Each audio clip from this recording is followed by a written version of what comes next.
Pour en parler avec nous, Ayoub Saoud, secrétaire général de la Fédération nationale des centres d'appel et des métiers de l'offshoring relevant de l'Union marocaine du travail de l'UMT. Ayoub Saoud, bonsoir et merci d'avoir accepté notre invitation. Bonsoir et merci à vous pour m'avoir invité sur votre plateau. Alors, tout d'abord, ce chiffre qui circule depuis plusieurs semaines, je le disais, près de 50 000 postes d'emploi qui seraient menacés. Est-ce que ce chiffre est réaliste et combien d'emplois sont réellement en jeu aujourd'hui? Alors, ce qui est sûr, c'est que là, on peut parler de dizaines de milliers d'emplois. Le chiffre de 40 à 50 000, c'était un chiffre qui a été donné par le ministre du Travail, de l'Emploi, c'est Younes Skouri, suite à une question écrite d'une parlementaire. Toutefois, donc, nous estimons, en l'absence de statistiques officielles, notamment relevant d'institutions nationales connues comme la HCP ou l'ANRT ou la CNSS, que voilà, et nous devons se préparer donc à une éventuelle crise sociale qui effectivement pourrait impacter pas mal de monde et pas mal de salariés dans le secteur.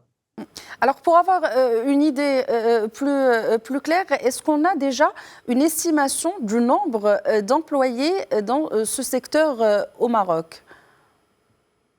Écoutez, les chiffres sillonnent entre, parfois on parle de 80 000, parfois de 140 000, parfois de 200 000. On n'a pas de statistiques parce qu'il n'y a pas d'études et de statistiques réalisées par les institutions qui sont censées faire cela, notamment l'Observatoire de l'emploi relevant du ministère de l'Emploi. Le ministère de la Réforme d'administration et de la transformation numérique a parlé en 2024 de presque 148 500 emplois, mais cela englobe la totalité de l'écosystème offshoring. Alors que là, on est en train de parler de la filière BPO et CRM, et particulièrement donc le segment du télémarketing. Donc, du coup, on n'a pas vraiment de statistiques sur lesquelles on peut se baser pour estimer que tel ou tel nombre sera impacté de cette loi-là. Alors, pas de statistiques, pas de chiffres exacts, mais vous parlez d'une estimation de 50 000 emplois qui sont menacés aujourd'hui dans un marché qui compterait près de 80 000 emplois, c'est-à-dire qu'en termes de pourcentage, c'est énorme. Est-ce qu'on peut savoir, tout d'abord, avant de parler de cette crise que vous avez évoquée, de quel type d'emploi on parle aujourd'hui dans les centres d'appel qui sont risqués et menacés de disparaître? Justement, il est utile de préciser que dans les centres d'appel, il y a ce qu'on appelle les appels sortants. Donc, et là, on parle de la télévente et de la téléprospection. Et c'est bien ce genre d'activité qui est concerné par cette loi française sur le démarchage téléphonique. Et il y a bien sûr d'autres segments qui sont les appels entrants, comme le service client, l'assistant technique, le back-office et bien d'autres activités qui ne sont pas concernées par cette loi-là. Maintenant, quand on voit le tissu économique du secteur, nous remarquons qu'il y a une centaine d'entreprises et majoritairement, donc, ces entreprises sont constituées de TPE et de PME qui font de cette activité-là, bien entendu, je parle du démarchage téléphonique, leur activité principale. Donc là, on a tout de même donc, une partie conséquente du secteur qui est concernée par cette loi-là. Alors justement, on revient à cette loi concrètement depuis l'entrée en vigueur de cette nouvelle réglementation française hier. Qu'est-ce qui a changé pour les centres d'appel marocains? Écoutez, nous avons reçu donc bien entendu des salariés qui travaillent dans le secteur et particulièrement des salariés de cette partie-là de ces petites et moyennes structures. Et on a qui ont été donc tout simplement congédiés. Et on a aussi à qui on a dit que vu que généralement cette activité-là s'arrête au mois d'août, dû au congé annuel. Donc, il y en a qui on a communiqué qu'il est fort possible que l'activité ne va pas reprendre la rentrée, donc au mois de septembre. Bon, il y a d'autres entreprises qui ont déclaré qu'au mois de juillet, qu'ils ont fini leur activité. Et on se trouve malheureusement avec des salariés qui non seulement sont dépourvus de leurs droits et ils n'ont plus avec qui communiquer, comme certains cas, notamment à Casablanca, dans certaines sociétés qui voilà, ont laissé les salariés au dépourvu. Donc, vous parlez de salariés congédiés, enfin, du jour au lendemain, sans avoir des droits de licenciement, etc. Et pourtant, on voyait venir cela parce que ça fait déjà un an, si je ne me trompe pas, qu'on sait que justement cette loi va entrer en vigueur aujourd'hui. Alors, qu'est-ce qui a été fait depuis, que ce soit par les employeurs notamment? Écoutez, cela fait depuis plus d'une année qu'on savait que cette loi venait parce qu'il faut savoir que cette réglementation n'est pas venue du jour au lendemain, elle est venue on va dire en crescendo parce que enfin, le législateur français a commencé par, je dirais, essayer de restreindre cette activité-là, notamment pour empêcher l'utilisation intempestive de ces appels émis et pour protéger notamment les consommateurs français. Et du coup, nous étions au courant que la loi va entrer en vigueur donc au mois d'août.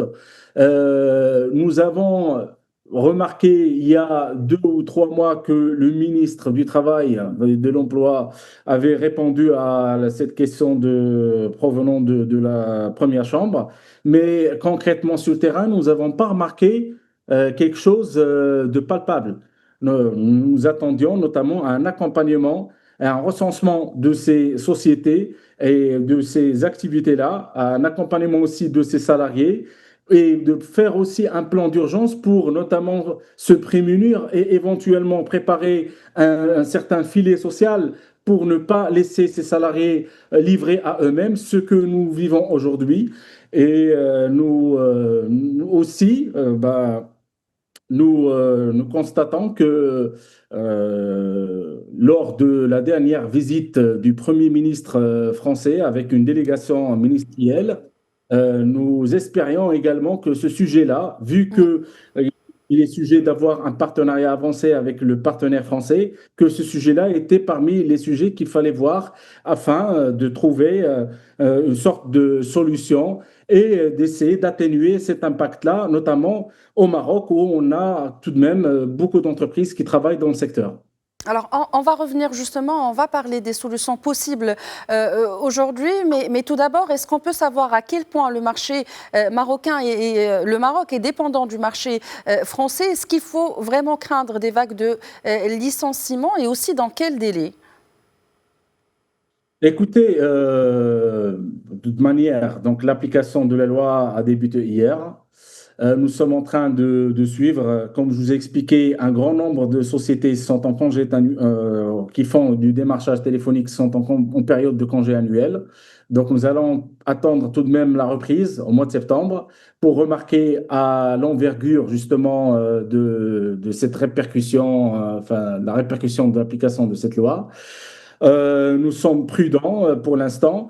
Nous tenons tout de même à faire aussi un rappel, c'est que ce secteur-là et particulièrement cette activité de télémarketing emploie en plus des travailleurs nationaux, une grande partie des travailleurs immigrés, notamment des immigrés provenant de l'Afrique subsaharienne. Donc cela relève aussi d'un volet aussi bien de l'emploi, mais aussi de la migration, et l'immigration et de l'intégration également.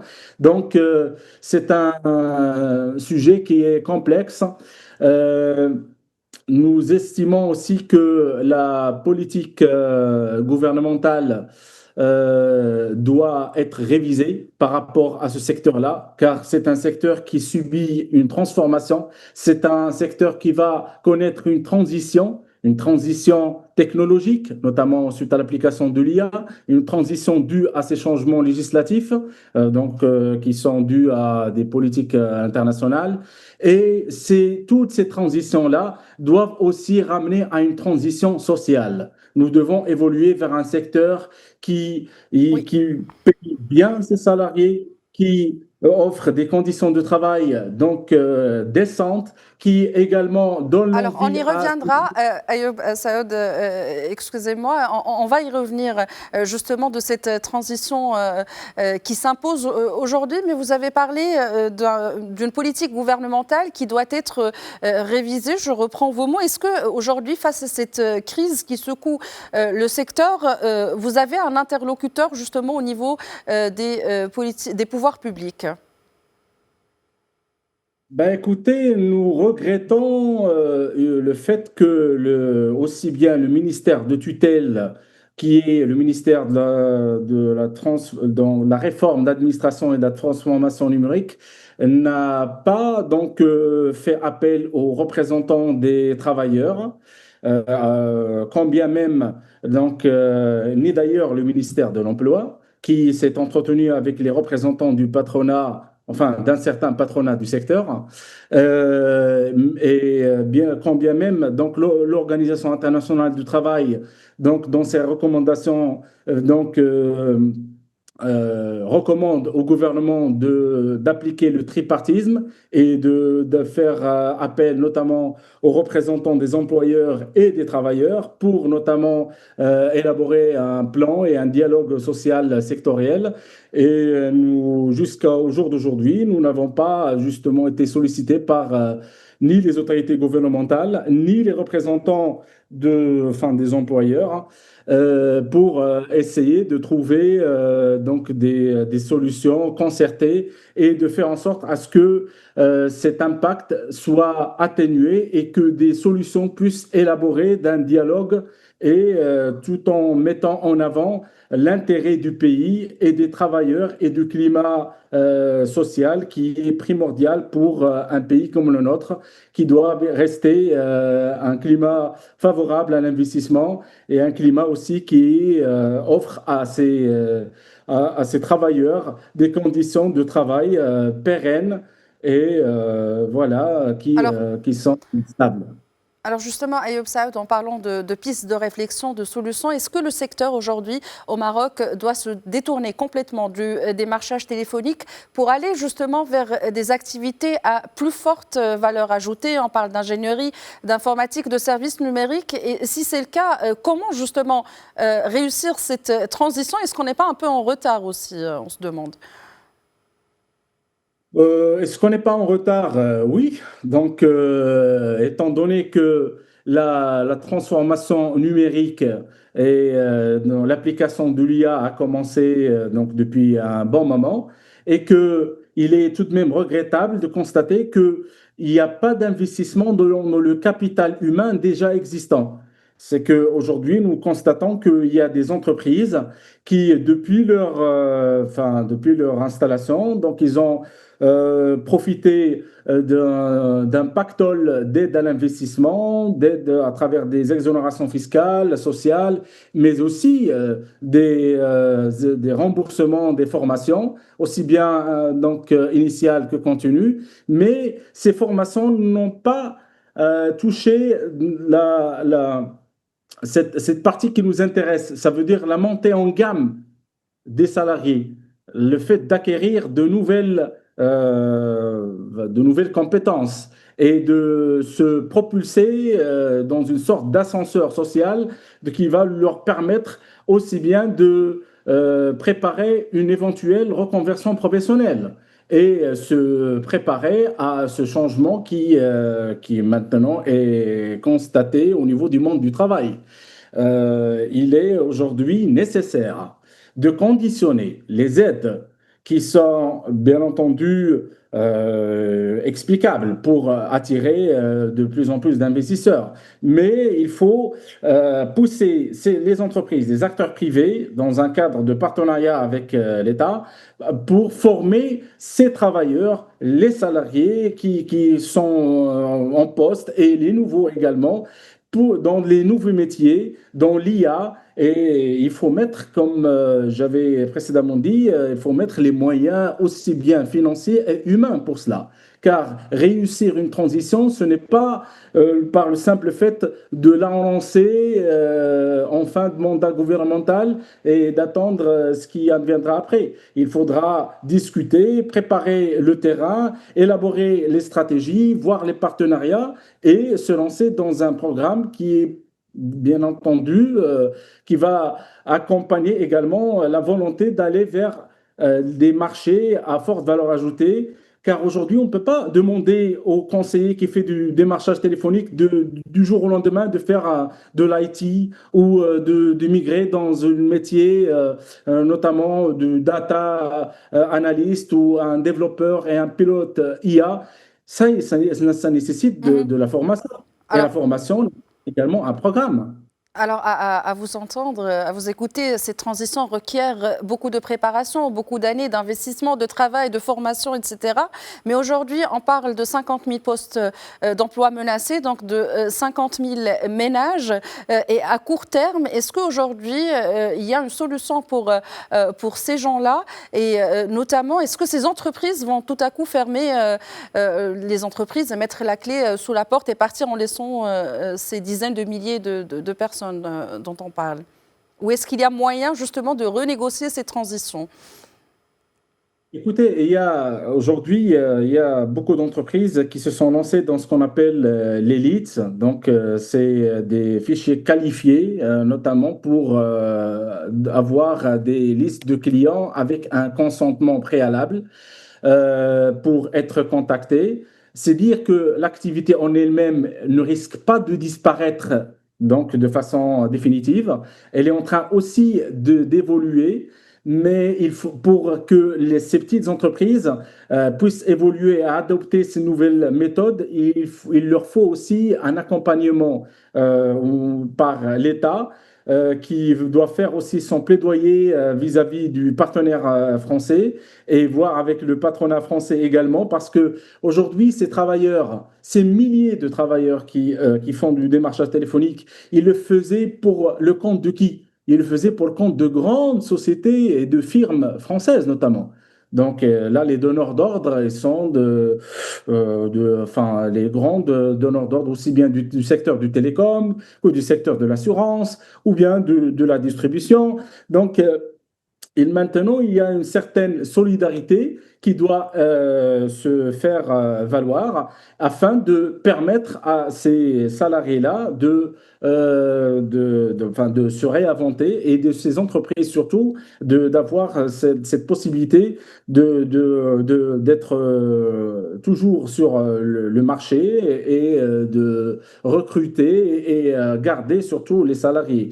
Maintenant, il faudra tout de même faire un suivi et avoir les statistiques. Il faudra que les autorités gouvernementales, aussi bien ceux de l'emploi que ceux du ministère de tutelle, fassent un accompagnement et discutent avec les parties prenantes pour notamment accompagner tout cet écosystème et le faire évoluer dans le bon sens, dans le sens où le secteur doit garder son attractivité. Car si Alors, jamais cette justement, perte donc, sociale donc, persiste et donne des effets néfastes, le secteur perdra en attractivité et il sera rattrapé par ce qui s'est passé dans d'autres secteurs, alors là où les justement, travailleurs... Ayoub Saoud, donc on a entendu cet appel au gouvernement pour agir aujourd'hui. Pour terminer, pour conclure, quel avenir pour l'offshoring au Maroc, selon vous?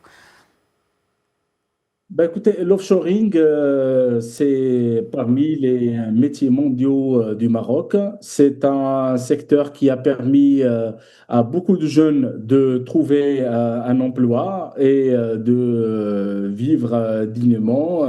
Et cela est toujours possible. Il faudra que l'État, mais aussi les acteurs privés, dans une politique et dans un sens de préservation de l'intérêt national, de développer également des mesures permettant aux institutions marocaines de développer leur département de relations clients et de créer des postes au Maroc, des postes qui serviront aussi à créer de l'emploi au niveau national, indépendamment des aléas de l'international, donc de créer un marché de l'inshoring, de ce qu'on appelle donc un secteur internalisé qui dépend directement des opérateurs nationaux, et aussi de négocier correctement avec les partenaires. Là, on entend parler de la diversification des partenaires, c'est bien. Donc, il y a déjà des opérateurs canadiens, belges et autres qui se sont installés au Maroc dernièrement. Voilà, et de chercher d'autres marchés éventuellement. Ayoub Saoud, on arrive à la fin de cette interview. Je rappelle que vous êtes secrétaire général de la Fédération nationale des centres d'appel et des métiers de l'offshoring, membre de l'UMT. Merci d'avoir répondu à nos questions aujourd'hui. Merci à vous.